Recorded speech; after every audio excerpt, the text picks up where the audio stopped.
Estamos no Bancários Campestre Clube, hoje Campestre Clube. Esse clube que teve início em 1 de junho de 1968. E estamos com José Colatrella, José Francisco. Ele que tem o título número 1, que pertenceu para o seu pai, hoje pertence para a família. Isso. José, esse Bancários Campestre Clube, hoje Campestre Clube, existe graças a uma ação do seu pai. É uma ação, senhor João. Uma ação fundamental. O Campestre para nós hoje é a segunda família, né, Zé? A casa, o Campestre Clube, para mim, principalmente para mim, é uma casa abençoada por nós, né, porque foi uma condições que meu pai buscou. Hoje, se a gente tem alguma coisa hoje no clube, é graças a meu pai que teve a boa vontade e a perseverança de querer fazer acontecer. Uma época onde não existiam muitas condições, né? As condições eram muito difíceis, desde acesso até ao clube e tudo. E meu pai, participante do proprietário anterior, que teve uma ideia fundamental de fundar um clube, e a empresa, como estava se desligando da área por falta de água, meu pai, na conversa entre os proprietários, disse que aqui existia muita água, era só questão de ter bom senso, de fazer acontecer. E onde o meu pai iniciou um trabalho e mostrando para os antigos patrões que ali não poderia mudar a empresa dali por falta de água. Mas esse detalhe começou o seguinte: o seu pai era comprador, ele colhia goiaba e encaminhava para São Paulo. Isso. Aí a empresa se interessou em trazer a indústria para Monte Alto. E sediou nesse local. Sediou nesse local. Porque onde tem aquele chaminé. Isso, chaminé. Porque o início da fabricação do trabalho do meu pai foi em 48, aqui no Campestre. Em 1948, ele já participava da indústria Sul-América, que era a indústria de alimentos Sul-América, que fabricava goiabada. Em que cidade era sediada? Ela era de São Paulo, mas ela voltava em Monte Alto para usar da goiaba que existia em Monte Alto. E o tomate também que existia na nossa região em abundância. Aí, isso foram 15 anos trabalhando com a indústria. Aí, nisso, ele, como era comprador dessas frutas na época, ele mandava muito para Peixe São Paulo, na Ponte Pequena, São Paulo. E aí a empresa se interessou pelo local. Eles queriam fazer uma empresa. Como a Sul-América era uma empresa pequena, foi oferecida a Peixe, essa Sul-América Alimentos, e aonde a Peixe veio a concretizar a compra da Sul-América. E a Peixe tinha uma família chamada Carlos... E era a Carlos e Brito. A Carlos e Brito era o sócio fundador, e o seu Clóvis e Brito é o filho, que é a segunda geração onde que tocou a empresa Monte Alto. E aí entra seu pai, no caso, a empresa estava se desligando indo para Taquaritinga. Isso, por falta de água. Aí seu pai falou que o problema não tinha falta d'água. Isso, não tinha problema falta d'água, porque ele teria como provar para os patrões que realmente existia muita água. E os patrões foram bem claros: não, se você realmente provar para nós que a água vem até na empresa, nós fazemos a doação do terreno para você. E essa doação desse local que hoje pertence ao Campestre Clube foi doada ao meu pai, 11 alqueires e meio. Ele provou que tinha água. Provou que tinha água, porque ele fez o açude com seus recursos próprios para provar para os patrões que existia água. Ergueu o aterro lá no fundo, pegando a terra do campo de futebol, da área das piscinas, e puxou tudo de caminhão lá no aterro. Ergueu o aterro, a água chegou no pé da empresa. Quando ele trouxe os patrões iniciais para ver a água, o patrão deslumbrou e falou: não, você foi muito homem e eu sou muito homem em cumprir, a terra é sua. Bom, no caso, teu pai também foi presidente, não foi o primeiro presidente. Isso, ele não foi questão de presidente, porque meu pai ele era um diretor executivo da empresa até 1972. Não podia fazer as duas funções. Não podia fazer as duas funções. Então, legalmente, meu pai legalizou o clube em 72, foi onde que ele foi o primeiro presidente legal. Por isso que o nosso título hoje é 001, e por esse motivo, porque foi documentado, ele conseguiu em São Paulo esse documento. Hoje funciona o salão de festas do Campestre Clube, mas antigamente era a fabricação de doces. E temos uma chaminé que na época ela funcionava para a empresa, né? Quantos caminhões foram, seu pai comentou, quantos caminhões foram de tijolos aqui? Inicialmente foi uma obra complexa, porque não existia muita estrutura de engenharia, né? Era muito aprendiz, e iniciaram o trabalho para fazer esse chaminé. Meu pai tinha um caminhão dele próprio, ele pôs o caminhão dele próprio para puxar esses tijolos. De onde vinha? Vinha da Barrinha, a Barrinha fornecia os tijolos e meu pai puxava isso. Foram 180 caminhões de tijolo, não especificamente só no chaminé, porque o chaminé, depois que ele adentra o solo, ele tem uma profundidade de 4 metros, aí ele vira e forma um túnel redondo por baixo da terra, entre 2 metros de altura, 2,20 metros de altura por 1,60 de largura. E ele adentra dentro da empresa por 30 metros, entre 30 e 40 metros, e hoje também percorre, onde entra o ar quente para subir nesse chaminé. E foram 6 meses de trabalho entre o início e o final do chaminé, para ser concretizado uma obra específica dessa aí. E sem ferro? Sem ferro nenhum, foi só com massa de barro vermelho, que algumas massas vinham até junto com os tijolos lá de Barrinha, e vinha o caminhão com um pouco de massa também para ajudar na liga. E não tem nada de cimento e nada de ferro nisso aí. Então você vê que é uma obra complexa e ela tem mais de 50 anos e ela está intacta no lugar. E teve um momento que eles quiseram derrubar, eliminar esse chaminé aqui. Isso, foi nisso agora no final, entre 95 e 2000, quando desativaram a SICA, a Hudson comprou a área específica dele, achou por melhor demolir o chaminé da SICA, e aí o bombeiro quis fazer uma especificação e quis achar que poderia ser derrubado também o do campestre.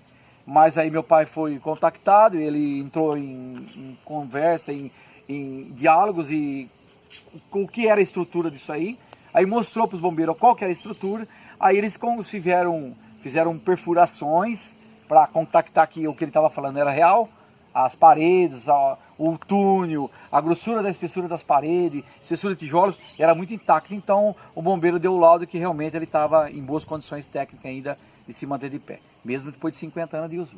Vamos deslocar até a caixa d'água e também ao complexo hoje aqui de sauna, onde funcionava a caldeira. Isso, vamos lá.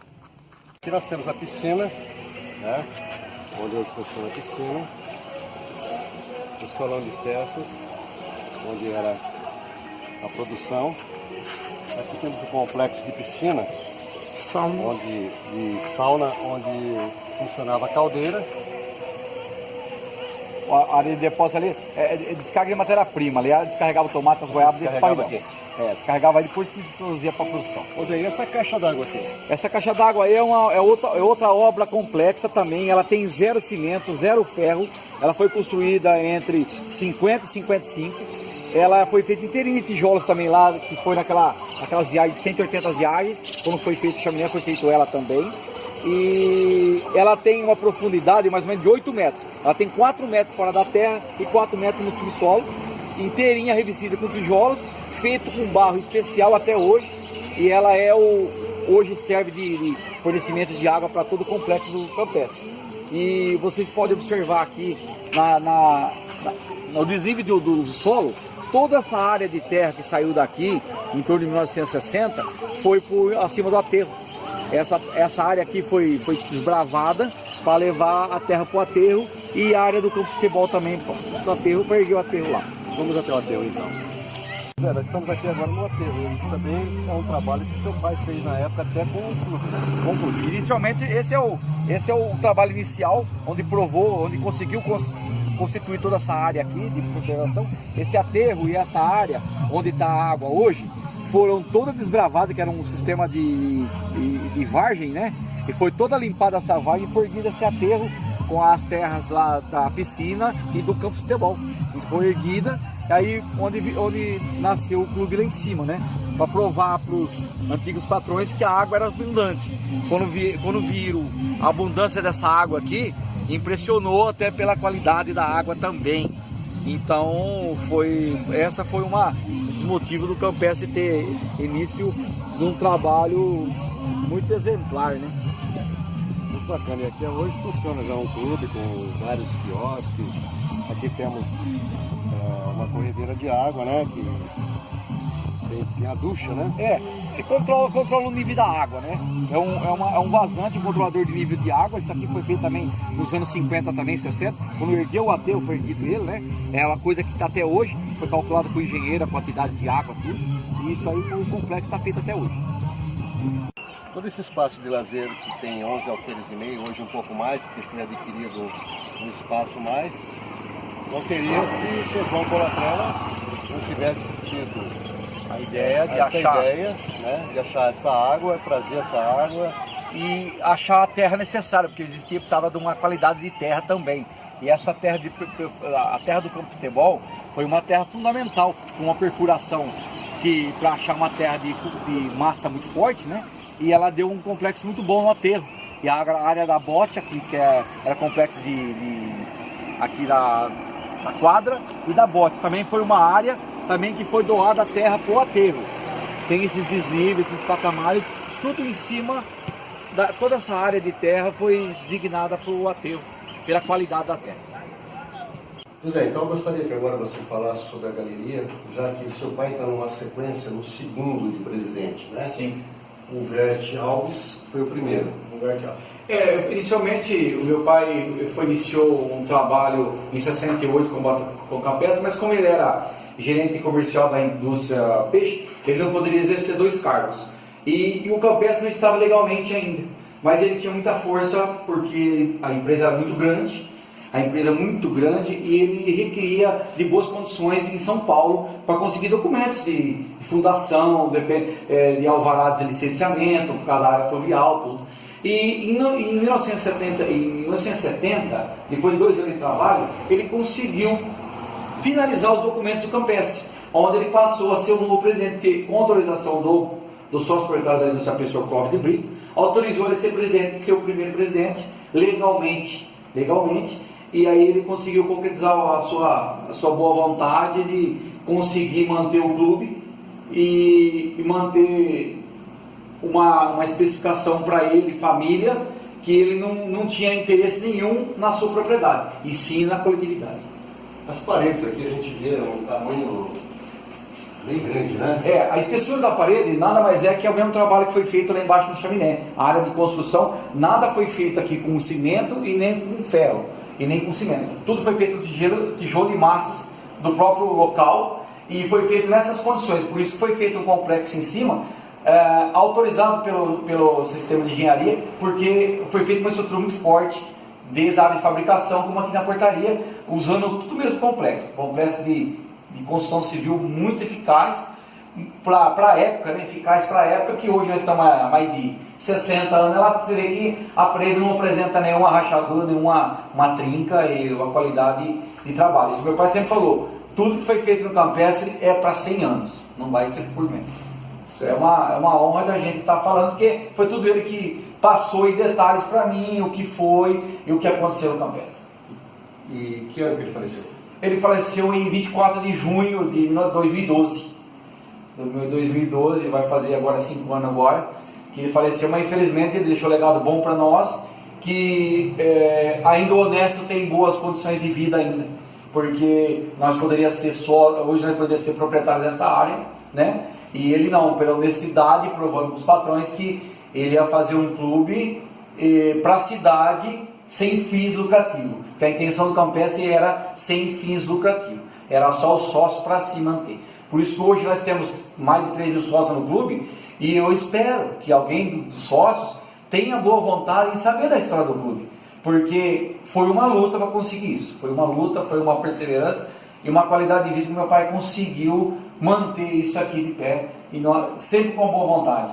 Então a gente fica honrado de ter isso aqui que o meu pai tem deixado por nós, pago minha mensalidade com bastante honra e mantenho o meu número 001 para manter a fidelidade do pai. Vamos agora ao outro lado do clube, que aí a gente vai ter uma visão geral dos bancados do clube hoje, Campestre Clube. Campestre Clube. Aqui agora a gente vai ter uma visão diferente do outro lado do campestre, né? E aqui a gente tem uma condição já de visualizar uma grande parte dele, né? Aí o clube, o complexo de área de fabricação, onde está o chaminé postado, as piscinas foram tiradas da terra para colocar no aterro, foi aproveitado a área, tudo. E o complexo está aí, o campestre é um clube belíssimo, boa qualidade de vida, boa qualidade de água, está muito bem administrado, a gente fica honrado de ter uma boa administração que o clube vem tendo nesses longos anos, né? E eu espero que mantenha pessoas com boas fé, para manter o nosso clube vivo, manter a esperança e a qualidade do campestre intacta aí, para a gente ter por muitos anos o campestre como parte principal do nosso município. A gente vê uma arborização, né, geral, e para quem disse que não tinha água, a gente vê até fora do clube, né, a água também sendo represada, né, quer dizer... Qualidade. Qualidade e quantidade de água para provar para muitos que Monte Alto não era capacitador de água para tocar uma indústria. E, então está aí provado, meu pai conseguiu provar para os patrões e graças a Deus a gente tem uma boa fé que nós temos isso hoje graças ao bom entendimento. E a cidade chegando próxima dele? A cidade praticamente está aí na divisa do Campestre, o bairro lá de cima, que é o Canaã e o Jaqueline já está bem encostado no Campestre. E os complexos de chácaras aí também muito próximos. Praticamente o clube faz parte da cidade hoje. Parabéns, José, então, pela família. Agradeço. Colaborado Agradeço muito com a você, cidade. seu pessoa iniciante. E este dado histórico aqui para a nossa cidade, para resgatar um pouquinho e ao mesmo tempo ter um reconhecimento para a família Colatrella. Com certeza. Principalmente o seu João, Isso, a dona Joana e você e todos os seus irmãos, tá? Muito obrigado pelo trabalho que o seu pai fez e que vocês continuam fazendo pela cidade. Eu agradeço a todos, ao seu, a boa iniciativa, que nós não tínhamos história dentro do clube. Eu agradeço de coração a você ter essa oportunidade de ter dado a nós e ao município conhecer quem somos. E eu agradeço a sua pessoa inteiramente.